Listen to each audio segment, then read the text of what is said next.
ಮೈಸೂರು ಜಿಲ್ಲೆ ನಂಜನಗೂಡು ತಾಲೂಕಿನ ಶಿವಯೋಗಿ ಸಿದ್ದರಾಮೇಶ್ವರ ಬೋವಿ ಸಂಘಕ್ಕೆ ನೂತನ ಅಧ್ಯಕ್ಷರಾಗಿ ಬಾಲಾಜಿ ಅವರನ್ನು ಆಯ್ಕೆ ಮಾಡಿದ್ದು, ಮುಂದಿನ ದಿನಗಳಲ್ಲಿ ತಾಲೂಕಿನ ಬೋವಿ ಸಮಾಜದ ಉಳಿವಿಗಾಗಿ ಕೆಲವೊಂದು ಹೋರಾಟ ಮತ್ತು ಜನಪರ ಕಾರ್ಯಕ್ರಮಗಳನ್ನು ಹಮ್ಮಿಕೊಳ್ಳಲು ತೀರ್ಮಾನಿಸಲಾಯಿತು.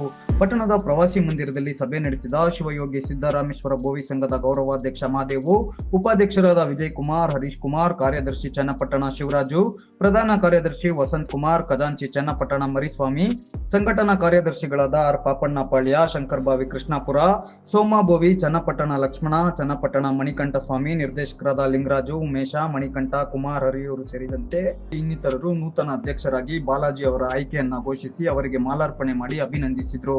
ಈ ವೇಳೆ ನೂತನ ಅಧ್ಯಕ್ಷರಾಗಿ ಆಯ್ಕೆಯಾದ ಬಾಲಾಜಿ ಮಾತನಾಡಿ, ಸಂಘದ ಪದಾಧಿಕಾರಿಗಳು ಅಧ್ಯಕ್ಷರನ್ನಾಗಿ ನನ್ನನ್ನು ಆಯ್ಕೆ ಮಾಡಿದ್ದು, ತಾಲೂಕಿನಲ್ಲಿ ಬೋವಿ ಜನಾಂಗ 5,000ಕ್ಕೂ ಅಧಿಕ ಮಂದಿ ಇದ್ದು, ಇವರ ಸಮಸ್ಯೆ ಮತ್ತು ಸಮುದಾಯದ ಆಸ್ತಿ ಕಟ್ಟಡಗಳ ಸಂರಕ್ಷಣೆಗೆ ಪ್ರಾಮಾಣಿಕ ಪ್ರಯತ್ನ ಮಾಡುವುದಾಗಿ ತಿಳಿಸಿದರು. ಇದೇ ಸಂದರ್ಭ ರಾಜ್ಯ ಗೆಜ್ಜೆಗಾರ ರಕ್ಷಣಾ ಸಮಿತಿ, ಗೆಜ್ಜೆಗಾರ ಸಮುದಾಯದ ರಾಜ್ಯ ಸಂಘಟನಾ ಕಾರ್ಯದರ್ಶಿ ಗೋಳೂರು ಸ್ನೇಕ್ ಬಸವರಾಜ್ ಕೂಡ ಉಪಸ್ಥಿತರಿದ್ದರು.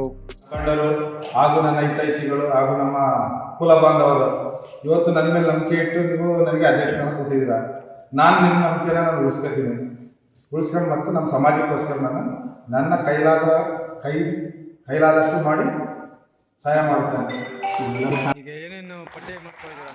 ಏನೇನು ಪಟ್ಟಿ ಮಾಡ್ಕೊಂಡಿದ್ದೀರಾ? ಮೊದಲನೇದಾಗಿ ನಮ್ಮದು ನಂಜನಗೂಡು ತಾಲೂಕಲ್ಲಿ ಸಮುದಾಯ ಭವನ ಮತ್ತು ಹಾಗೂ ನಮ್ಮ ಜನಾಂಗದ್ದು ಇಲ್ಲಿ ಊರುಗಳಲ್ಲಿ ಯಾವುದಾದ್ರು ಜಾಗಗಳೈತೆ ಲಿಟಿಗೇಷನು ನಮ್ಮ ಜನಾಂಗಕ್ಕೆ ಏನು ಸೇರಬೇಕು ಅದಕ್ಕೋಸ್ಕರ ನಾವು ಹಗಲು ಶ್ರಮಿಸ್ತೀವಿ.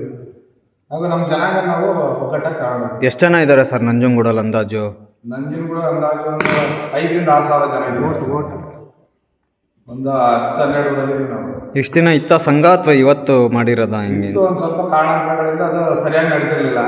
ಇವಾಗ ನಾವೆಲ್ಲ ತೀರ್ಮಾನ ಮಾಡಿ ಯುವಕರು ಮತ್ತು ನಮ್ಮ ಹಿರಿಯರು ಯಜಮಾನಗಳ ತೀರ್ಮಾನ ಮಾಡ್ಕೊಂಡು ನಾವು ಇವತ್ತು ಸಂಘ ಮಾಡಬೇಕು. ಆಮೇಲೆ ನಮ್ಮ ಮುಂದಿನ ಪೀಳಿಗೆಗೆ ನಾವು ಇವಾಗ ಮಾಡೋದು ಏನು ಮಾಡ್ತೀವಿ ಅದು ಮುಂದಿನ ಪೀಳಿಗೆ ನಮ್ಗೆ ಒಳ್ಳೇದಾಗುತ್ತೆ. ನಮ್ಮ ಸಮಾಜದಲ್ಲಿ ಇದಾದ್ಮೇಲೆ ನಾವು ಮಾಡಬೇಕು ಅಂತ ತೀರ್ಮಾನ ಮಾಡಿದ್ದೀವಿ.